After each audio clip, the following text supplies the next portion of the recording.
Welcome to Lemon TV. I'm your host, Jason Rose.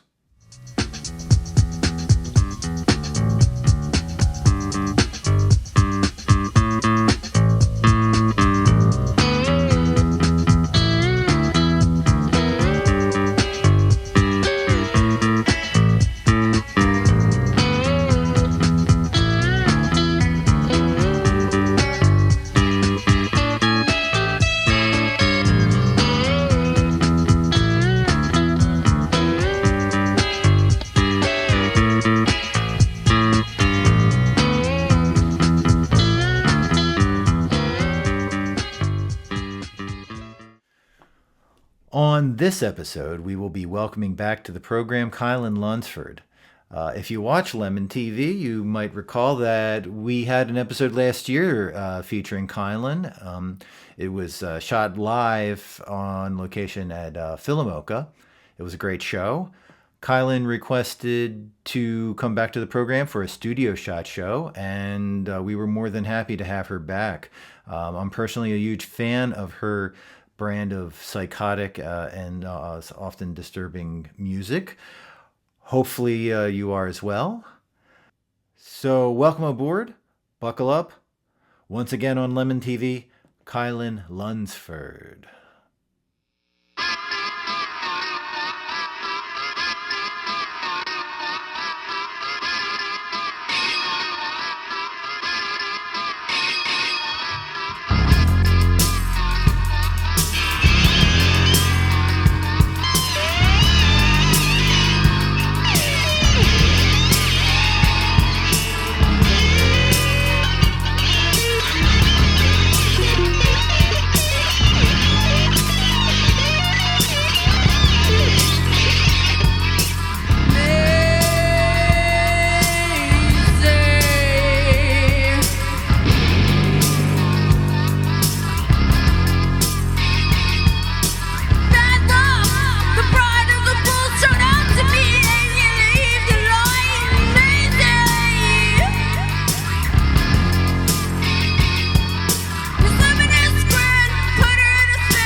we are welcoming back Kilynn Lunsford and her band.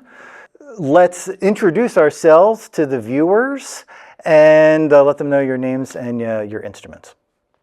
Kilynn Lunsford, vocals and guitar. Shawn Kilroy, play bass and sing backup. Thomas Storck, I play drums. I'm Hunter Hartman, and I play guitar and keyboards. All right, Kilynn Lunsford and her band. And now back to Kilynn Lunsford Live.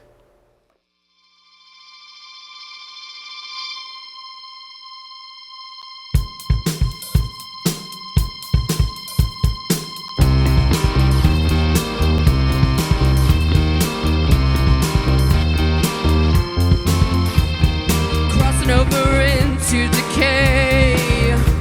Unwrap this package of skin and play.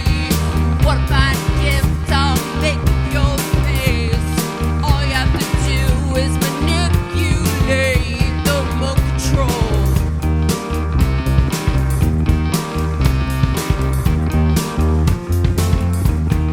Love is on a natural stage, gently sloped and moving away. Proscenium arch, the back escape. Knock me around, these four walls have baked. Mine, it's an alleyway. The TV ready made.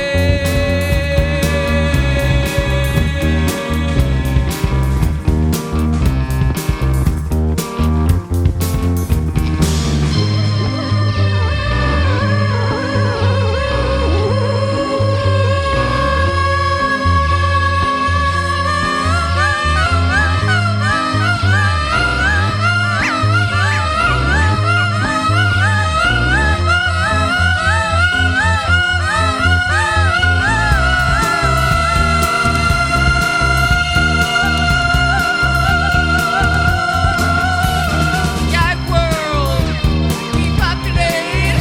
It's a gag world. We populate. It's a gag world. We populate. It's a gag world. We populate. It's a gag world. We populate. It's a gag world. We populate. It's a gag world. We populate. It's a gag world. We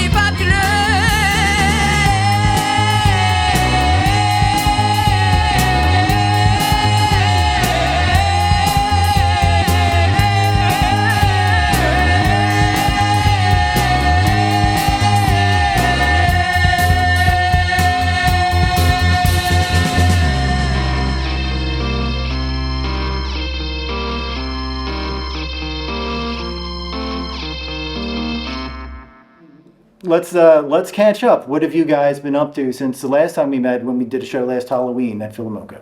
I finished up my record, which is coming out next week, Promiscuous Jeans. Yeah, pretty much just like took a bit of time doing the artwork and finishing up the artwork, and the cover was done with Marnie Weber, which is like one of my favorite artists and musicians. It's coming out on Feel It Records. It's been great working with them. So, and then also working on video stuff like filming. We just finished up, my friends and I, editing and filming and editing the Promiscuous Jeans video. The Nice Quiet Horror Show video came out first, and we worked on that with Dylan Pecora, who's a Philly artist that does ecology homestones and videos and things, prosthetics, and great artist. So does anyone else have anything to say? Sorry. We've been getting the band up to speed as well, learning the record and how to present it live, and we just had a Philadelphia release show a couple days ago. Yeah.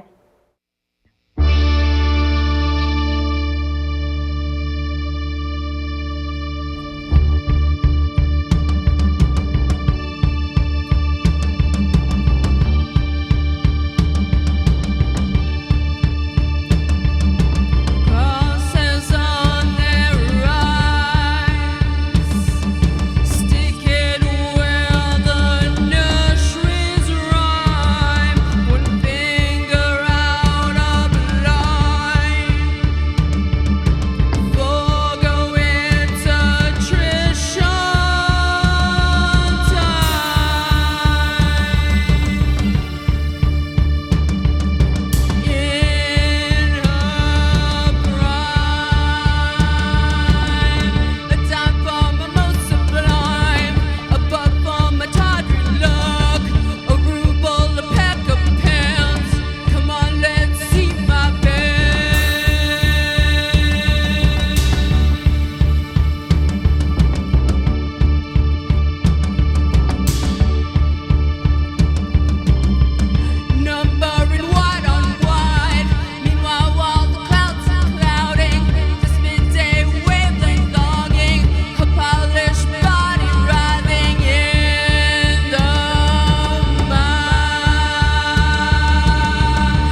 So last time you guys were on the show, I described your music as vividly psychoactive. I kind of maybe lack the vocabulary to describe exactly what your music is about. I mean, I feel like certainly like bands like Chrome or the Butthole Surfers or like Hawkwind kind of hit the same receptors, but they certainly have like a different method than you guys do.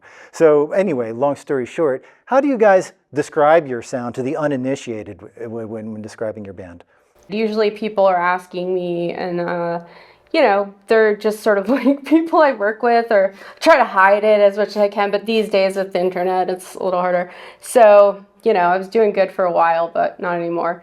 So when like someone for like, you know, just like meet randomly or whatever, or work with or something like that, asks me, I usually say something like post-punk, sort of like noisy post-punk. And sometimes I even say, I think because people have used it so many times, I struggle with, you know, I don't want to be rock and roll. I'm not rock and roll. I mean, I've kind of like at this point, like gotten over it a bit, but like I definitely went through that like when I was younger and like with Little Claw, and even really badly, more so with Taiwan Housing Project, which you probably remember, when people would say to me like, oh, you're just a rock band. And I would be like, you know, and that was like that long line of like sort of, you know, PIL was like, you know, we're not rock. And so, but then eventually you have to kind of go like, I mean, basically, you know, that's what it is. I also say, yeah, like sometimes like noise punk or like noise rock or something like that. Noisy post-punk, I don't know, but what were you going to say? I say, have you ever seen The Exorcist? And they go, yeah. And I go, well, if that was a band instead of a movie, that's the band I'm in. That's great. Yeah. And I say, Pazuzu rock. I say, Pazuzu punk. demon. I say it spans genres, but there's a singularly Kilynn Lunsford vision that permeates whatever sound may happen. I say frequently you can dance to it. Occasionally, Oh yeah, that's another thing I love. Yeah. Occasionally you'll have to run away from it. I say we're like the Beach Boys if they all smoked crack and died. Oh God. And we're different people. Thomas is usually good at. I don't know. You recently had to describe it to someone, I guess. Oh, people ask me all the time. Yeah. This is not a good answer for the interview, but I tell people, there's just no way. I can't describe it. Like, do you know Bandcamp? Do you have Spotify? Yeah, I just hear it. And then I think post-punk is good because it's so broad. It's and so broad. Which doesn't help. It doesn't answer the question, but It doesn't answer for the uninitiated in terms of like if people don't, you know, their favorite bands are like things that might play on the radio. Sometimes I just use like Sonic Youth as an easy go-to. Like, not that we're like Sonic Youth, but it's like, oh, well, have you heard Sonic Youth? Well, like, you know, I was on that record label. And so if you can imagine that, but like maybe more dancey or something like that.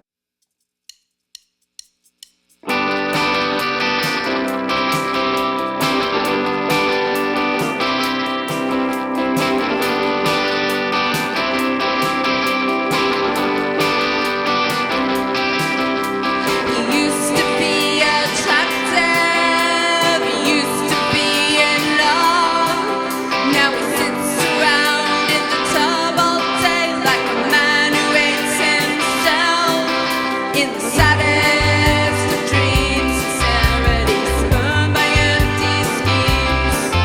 In the saddest of dreams, charity spent on useless means. Sleeping in the gasbird, no reprieve ever comes. He's sinking into eagle's hope, he doesn't wake his son.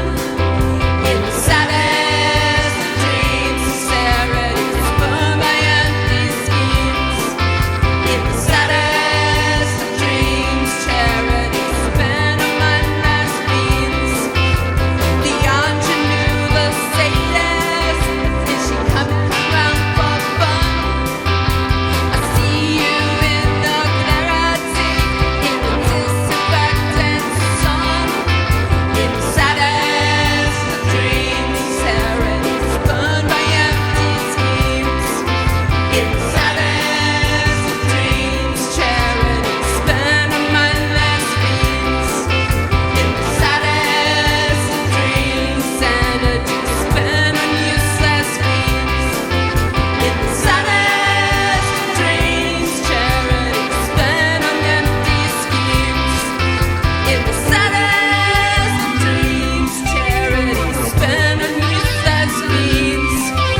was really surprised that on this new album that you guys cover the Beach Boys and the Beatles. Those aren't the kind of artists I necessarily like associate with Kilynn Lunsford. And that Beach Boys song, Disney Girls, that's like a pretty deep cut. I mean, do you guys listen to that kind of like classic pop music? Are you guys fans? Or was it like a lark? Oh yeah, I mean, definitely. We definitely do. I mean, I grew up on that stuff. Like my dad was into buying records and stuff, and it's like my parents, you know, my mom had like the Beatles like shoes, Beatles lunchbox. Like she and her sisters were like obsessed with the Beatles, and so it's like, you know, that's music I heard like from infancy probably, like and also just like listening to the radio and all of that. Like I'm into, you know, tons of classic Motown and classic, you know, soul, classic rock, classic pop and all of that stuff. I had always wanted to cover Disney Girls, or like I had for a long time. And then You Never Give Me Your Money was, I mean, I love that song. I mean, a huge influence on me is like Yoko Ono and like the stuff Yoko did with John Lennon and she did without John Lennon, you know, Seasons of Glass and like just all of it. Her whole career is a huge inspiration to me. And I got to Yoko through, you know, Beatles, John Lennon, and, you know, it's those records were like 10 cents when I was growing up. Like, you don't have to spend $200 on like, you know, some like, you know, private press, like weird psych record or something like that to get a record that will blow your mind, which is amazing. Like when you're young and you haven't heard things like that before, or you're just, she was like a punchline, you know. Yeah. But it was interesting to like, you know, come to her like in my late teens, like early 20s, like, you know, go like living out on my own and just, God, I was like so, you know, obsessed with her stuff and just like trying to get them all the records and just, you know, read about her and her art books and all that stuff.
So, Kilynn Lunsford and band, what are your plans for the immediate future? What's on the horizon for you guys? When this airs, we'll have done 2 small tours to the South and the Midwest. We're booking a tour right now to go to Europe in November. Had you guys visited Europe previously? We did the UK last summer. We Yeah. did England and Scotland, and we're looking forward to getting to Europe. Something happened in the last week where it's just like our email and our Instagram messages have been just blowing up with show offers. So a lot of it's not confirmed yet, but I think people heard the record and are looking to book us. So we're doing a lot, certainly locally.